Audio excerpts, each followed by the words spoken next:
Welcome to The Explainer. So today we're going to take what is for a lot of skiers a total nightmare scenario, getting stuck on the chairlift, and we're going to flip it, turning it into this incredibly practical lesson in French. We're about to see how a moment of crisis can actually be a goldmine for language and, you guessed it, culture. So let's set the scene. We're in Chamonix. The sun is just brilliant. The snow is sparkling. It's one of those perfect days for skiing. And in this almost dreamlike setting, we meet our two characters for the day. Natalie, who's on vacation from Bordeaux, and Antoine, who's visiting from Lyon. All right, so our story kicks off pretty much exactly how you'd imagine it would. You've got two strangers waiting in line, and they're about to share a very, very small space, high above the ground. Their journey up the mountain starts just as perfectly as the day itself. And right away, this gives us some fantastic vocabulary. So Nathalie is waiting for the télésiège, that's the chairlift. She and Antoine montent together, which is such a great verb because it means both to get on and to go up. As they're climbing higher, they look down on the sapins, the fir trees, just completely blanketed in snow. I mean, it's that classic, beautiful alpine picture. But before they even get on the lift, they do something small but crucial. They exchange a simple bonjour. You know, this is a really critical cultural point in France. When you enter a shared space, doesn't matter if it's a bakery, an elevator, or a chairlift, you acknowledge the other person. It's the absolute baseline of politeness. Ignoring them, that would be seen as pretty rude. So rule number one, always say bonjour. So they're gliding up the mountain, making that nice, easy small talk about where they're from. Everything is just magnificent. And then, clunk. Just like that, their peaceful ride comes to a sudden, jarring halt. Okay, so whenever you're reading or listening to a story in French, this word soudain is your cue to lean in. It means suddenly, and it's basically the story's way of telling you, okay, the normal part is over, the real story is about to start. Antoine looks around, he's a little anxious, and he immediately figures out what's going on with one single, incredibly important word, une panne. This is the survival word you need for any kind of mechanical failure. Your car, your laptop, your espresso machine, if it's broken down, it's une panne. It's a word you hope you never have to use, but one you absolutely have to know. And right here, you see their personalities just pop out, right? Antoine's a bit worried, but Natalie, she just de-escalates the whole situation with maybe one of the most useful phrases in the entire French language. Ce n'est pas grave. It literally means it's not serious, but people use it for everything from spilling a drink to, well, getting stuck on a chairlift. It's the perfect little verbal shrug that just keeps things calm. So, there they are, just hanging in the air. 5 minutes go by, nothing. Since they're not going anywhere fast, they do what we all do in awkward situations, they talk. And this is where they really start building their conversational toolkit. Their chat gives us these great little phrases for talking about habits. Natalie mentions this kind of thing happens parfois, so sometimes.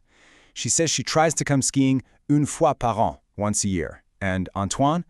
Well, d'habitude, usually, he skis in the Pyrenees.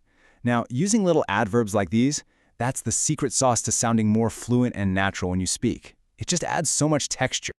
As they start to get a little more comfortable with each other, the conversation pivots away from their little problem to a very specific and, let's be honest, delicious French cultural tradition. It's a topic that completely shifts the mood from crisis to just a casual chat. Antoine brings up la galette des rois, the king cake. And look, if you find yourself in France in January, you cannot escape this thing. It's this amazing puff pastry filled with almond cream. But here's the thing you have to understand. It is so much more than just a cake. It's a full-on social ritual, especially in the workplace. Okay, so here's how the game works. Inside every single one of these cakes, there's a tiny little porcelain charm hidden. It's called la fève. If you get the slice with la fève, boom, you are crowned king or queen for the day. But as Antoine explains, there's a catch. With great power comes great responsibility. The winner has to buy the next cake for everybody, which is a clever rule that just keeps the party going all month long. So they are bonding over this whole cake tradition, and then the lift gives a little jerk, and then stops again. To keep the mood light, they switch to another classic small talk topic. So what do? And they find this out just as the lift finally lurches back to life for good. Antoine says he's a math teacher in a lycée. Okay, warning bell time. This is a classic false friend for English speakers, and you really want to get this one right. A lycée is a high school for kids who are about 15 to 18. It's not a university or a college. That's a super important distinction. Then it's Natalie's turn. She says she works in a librairie. And I have to pause here, because honestly, this might be the single biggest, most common translation trap for English speakers in this entire story. So let's get this straight, because it's a big one. A librairie is a bookshop. It's a store. You go there to buy books. A bibliothèque is a library where you go to borrow books for free. So Natalie isn't a librarian, she's a bookseller. You definitely don't want to walk into a librairie and ask for a library card. Antoine is pretty impressed by this and asks her for a book recommendation. But before she can even answer, the télésiège starts moving again, for real this time. And Antoine's reaction, "Ah, enfin!" It just says everything. You can practically hear the sigh of relief in those two words. It's a total exhale. And just like that, they arrive at Les Sommets, the top of the mountain. They say a really warm, nice goodbye, even saying maybe they'll see each other later on Les Pistes, the ski slopes. They wish each other bon descent, have a good rundown. And the interaction is over. It's a perfect, pleasant little closing.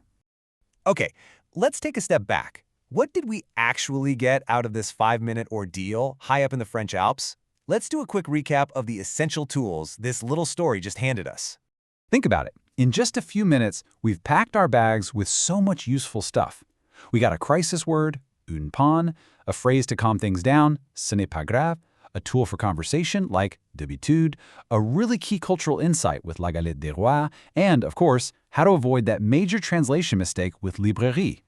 That's a pretty good haul for 5 minutes of being. But for me, the most telling part is what Nathalie thinks at the end.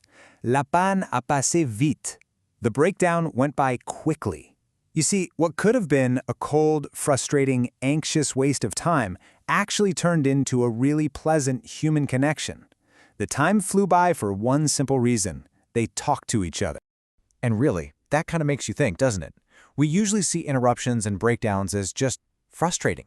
We want to get where we're going. But this story suggests that sometimes the interruption is the most interesting part of the trip. It's in these unplanned moments that we get a chance to connect, to learn something new, and to turn a panne into an experience you actually remember. So it leaves you with the question, right? What would you do?